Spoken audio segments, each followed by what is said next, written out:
Lena and I have decided to do this project on women from Afghanistan and their inequalities. When researching this topic, we came across plenty of horrific things. The following will take you through the lives of many Afghan women and the struggles they will face on a daily basis. Some of the inequalities they face consist of being abused, being raped, or just being treated like they aren't important in society. So sit back while we take you into the lives of these women. This specific topic is significant because it is the cause of many lost lives of women in Afghanistan. These women are beaten to death, assaulted, or even forced into marriages they don't want to be and that make them go as far as commit suicide. About 3,200 women and girls commit suicide each year by overdosing of drugs or setting themselves on fire due to not wanting to go through a forced marriage. This is also significant because it's one of the many places where this is happening in the world. Discrimination towards women has been going on for a long time, but once the Taliban took over, that's when it went to the extremes, to the point where women weren't allowed to go to school, ride bikes, or even laugh loudly. If any of these actions are done, the women will be put in jail. Women can be put in jail for many things, such as refusing to be in a forced marriage, running away from their husband, being sold into prostitution, or being raped. If a woman flees from home without permission, she can be put into prison for up to 15 years. And if a woman wants a divorce from her husband, she must either pay 500,000 Afghanis or $9,000.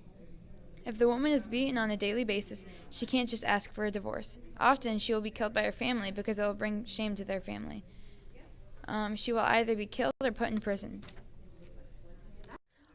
Women in Afghanistan are being punished and some even are killed each day, but there are organizations working to try their best to help these women. A few of these organizations working to help them are groups such as WomenThrive.org, AmnestyUSA.org, and TheBrook.org. This has been an issue for a long time. Women have been abused for almost anything they do. They mainly started with them either not wanting to go through a forced marriage or them running away from an abusive husband, but over time it continued to get worse. Many women fear their lives daily. There are some women whose husbands will abuse them so much as cutting off ears, nose, lips, or just severely beating them over and over. Up to 87% of Afghan women have experienced some form of violence, and 62% have experienced multiple forms of violence. These women need more help than what they are receiving. Women are losing their lives each day due to all the violence towards them. There are some safe houses, but there need to be more and closer. Many women are beaten, punished, or thrown in jail if they are caught trying to run away from home without permission. In Afghanistan, there's a 3-time rule stating that if a woman is beaten 3 times, then she can ask for a divorce and she can go home. But most of the time, the men's family asks for her to come back, and she must. This is a topic we should all care about because it is the number one place in the world where all the violence and abuse towards women is the worst, and where there are the most lost lives each year due to abuse. These women are treated absolutely horribly and have no choice but to try to take it in order to save their lives. All of this violence towards women started when the Taliban took over Afghanistan.